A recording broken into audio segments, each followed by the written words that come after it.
oração encontro calma, na oração encontro paz. Orar a Deus faz bem minha alma, falar com Deus me satisfaz.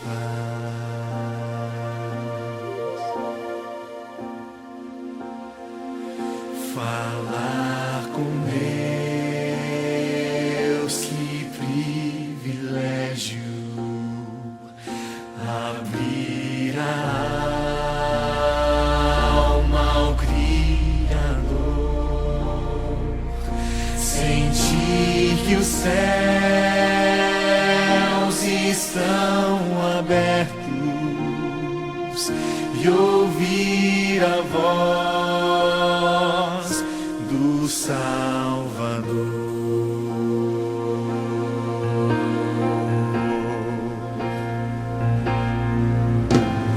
Grande é o nosso Deus e as obras. Olá, meus queridos irmãos, minhas queridas ovelhas da Primeira Igreja Batista em Éden, meu querido amigo, amiga, você que está me acompanhando, estamos juntos estudando o Salmo 23.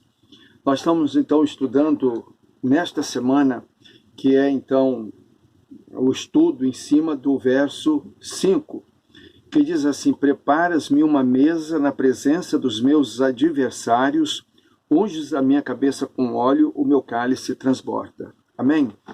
Que Deus nos abençoe então nesta reflexão, neste salmo. Que Deus possa nos abençoar para que possamos extrair lições para a nossa vida. E quem sabe lições para compartilhar também com aqueles com os quais nós temos contato. Pessoas que gravitam ao nosso redor e nós temos alguma influência sobre elas ou não tenhamos nenhuma influência, mas podemos compartilhar a palavra de Deus com essas pessoas. Nós vimos então ontem e antes de ontem, nós vimos que o que não devemos fazer com a amargura, o que não devemos fazer.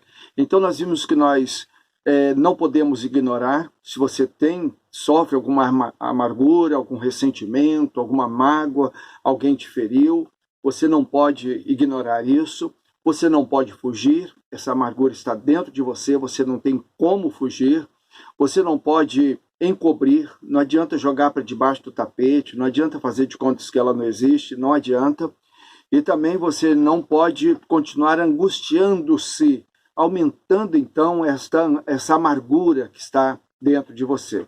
Você também não pode ficar ressentido, manter essa amargura, isso faz com que você continue ressentido e continue sofrendo muito. E a partir de hoje, nós vamos começar a ver o que devemos fazer com a amargura. Nós vimos o que não fazer, agora vamos ver o que fazer. Eu vou ler novamente o verso 5 do Salmo 23, na versão NVI, a nova versão internacional, que diz assim: preparas um banquete para mim à vista dos meus inimigos.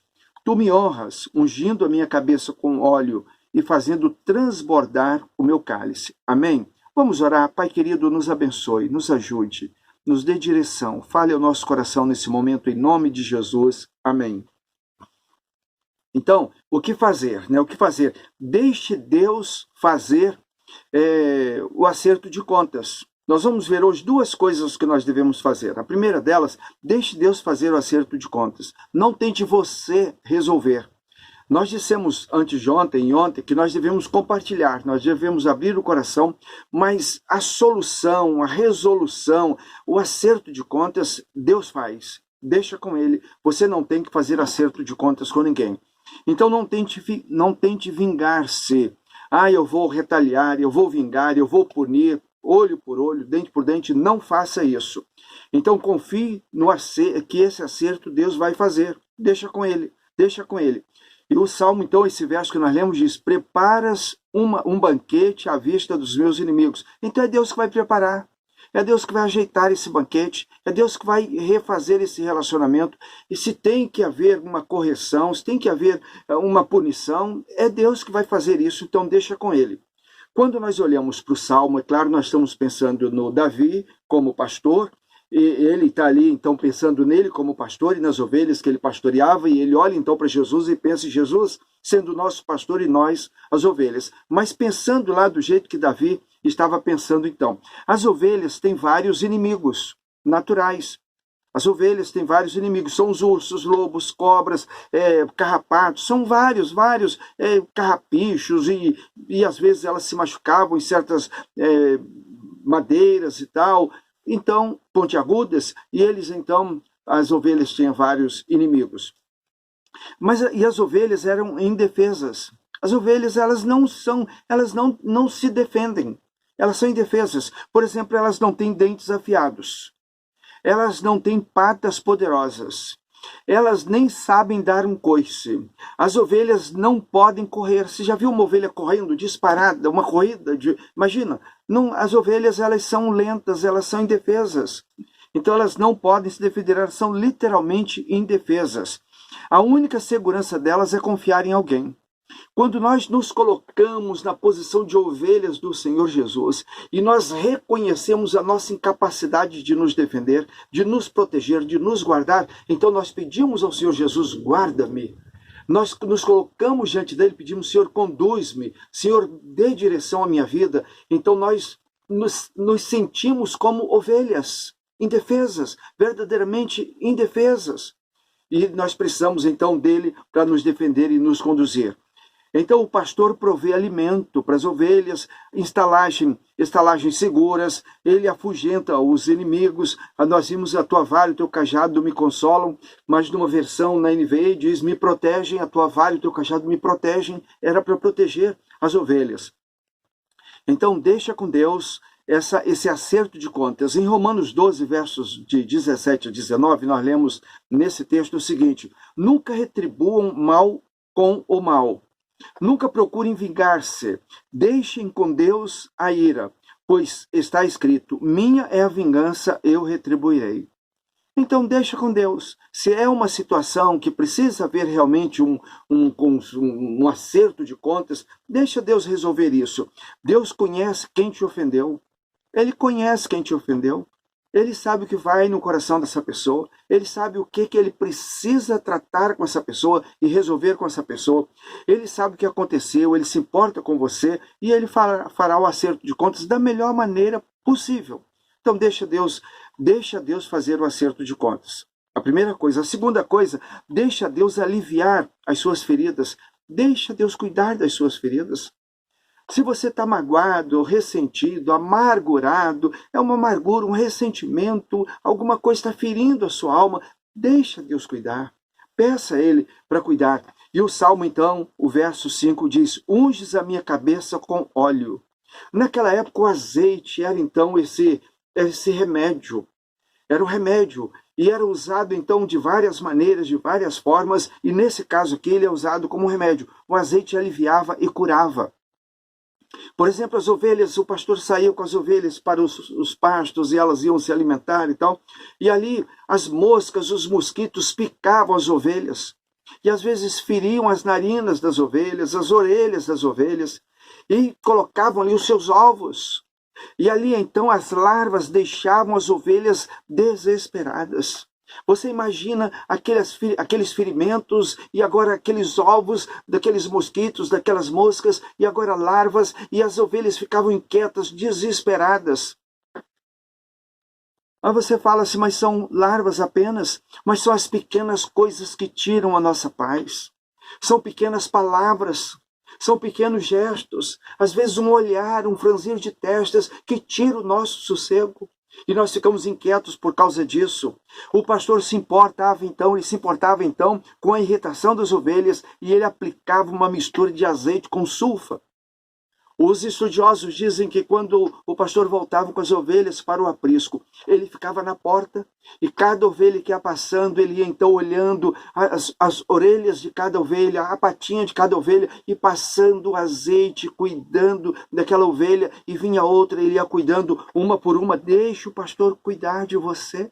Peça o Senhor Jesus: Senhor, o Senhor é o meu pastor, cuida de mim. O azeite então aliviava a irritação e cicatrizava também aquelas feridas. O Salmo 147, verso 3 diz: Deus cura os de coração quebrantado e cuida das suas feridas. Se você se quebranta diante dele, se você está ferido e se quebranta diante dele, ele vai cuidar. Ele é o médico dos médicos e ele pode então fazer isso, e ele quer fazer isso. Deus não somente faz um acerto de contas com quem te feriu, mas ele cuida das suas feridas. O que Deus usa para tratar as nossas feridas? O que ele usa? Primeiro, ele usa os nossos relacionamentos. Eu disse antes de ontem, que nós precisamos abrir o nosso coração em relacionamentos. Então nós temos pessoas nas quais nós podemos confiar. Então você precisa se abrir com uma pessoa de confiança. Então Deus usa relacionamentos.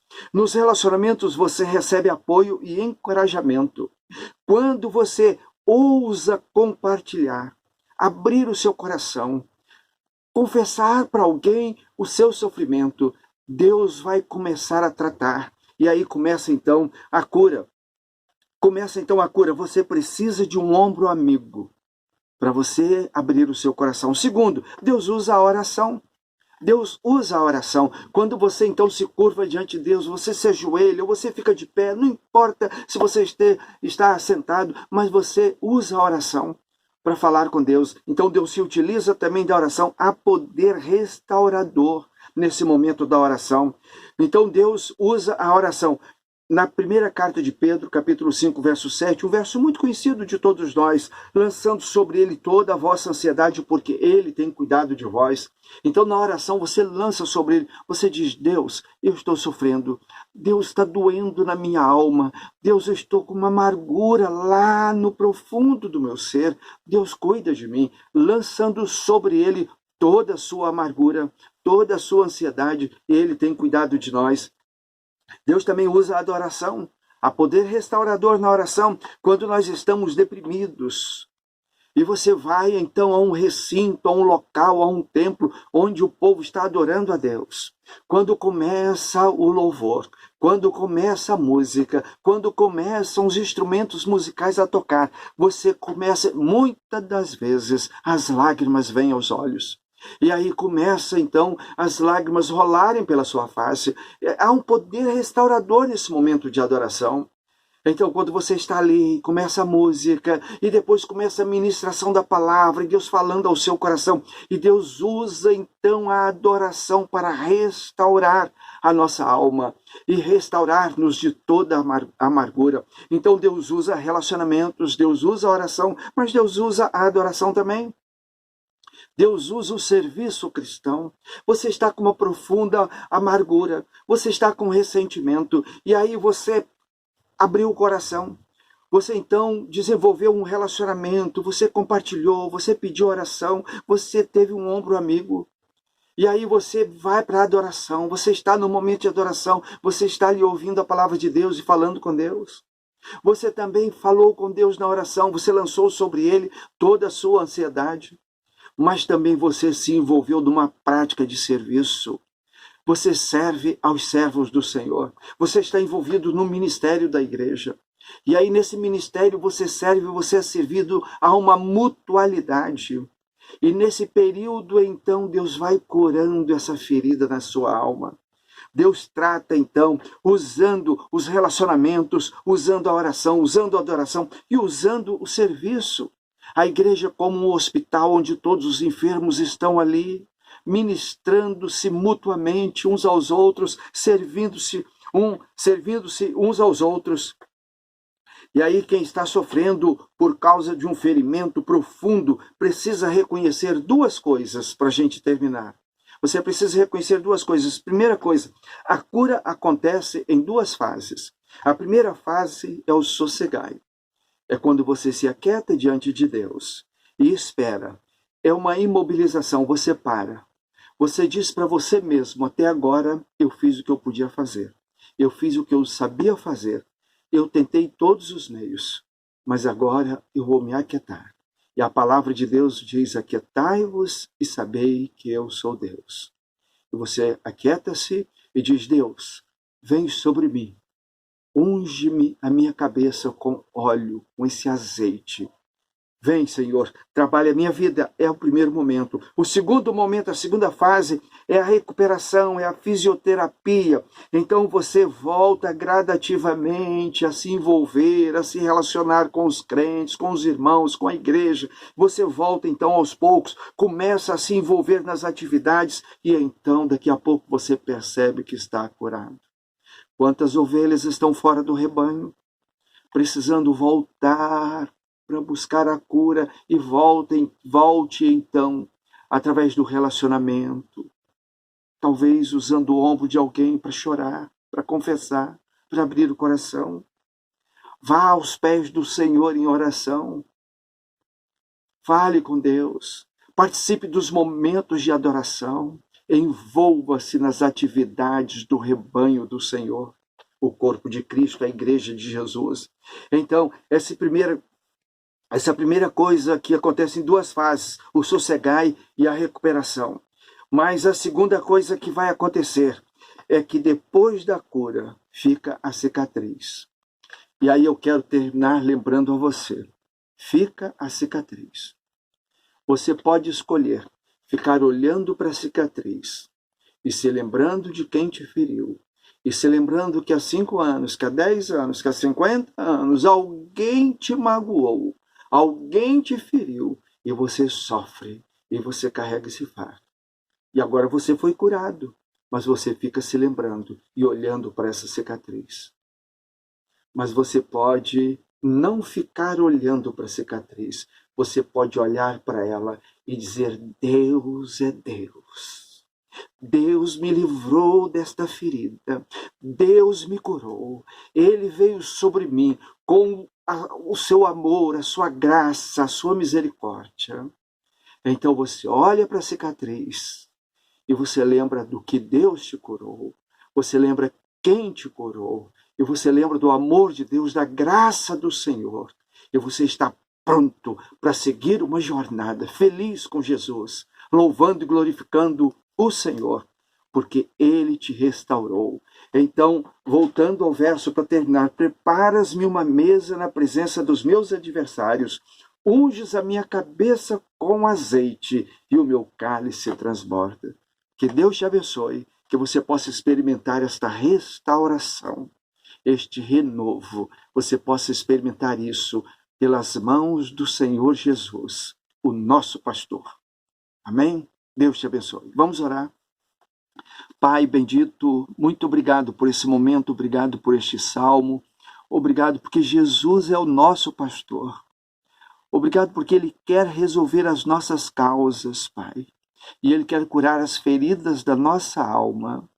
Pai querido, de que todos nós, tanto eu quanto as pessoas que estão me acompanhando e me ouvindo, nós possamos, num momento muito especial, pararmos, nos aquietarmos e dizermos, Senhor Jesus, eu reconheço que eu sou incapaz, de me defender, eu sou incapaz de me proteger, eu preciso do Senhor para me proteger, me conduzir e curar as feridas da minha alma. Ó Deus, nos abençoe para que isso aconteça na minha vida e na vida de todos que estão me acompanhando. No nome santo e doce do Senhor Jesus. Amém e amém. Que Deus te abençoe, meu irmão, minha irmã, meu amigo, minha amiga, e que você agora, então, separe um momento aí. Curve-se diante do Senhor, converse com o Senhor. Coloque sua vida no altar do Senhor, sua família no altar do Senhor, e coloque o nosso querido Brasil diante do Senhor Jesus. Em nome de Jesus. Amém. Amém. Deus te abençoe e até amanhã, quando vamos continuar, então, nesta reflexão, do verso 5 do Salmo 23. Até amanhã.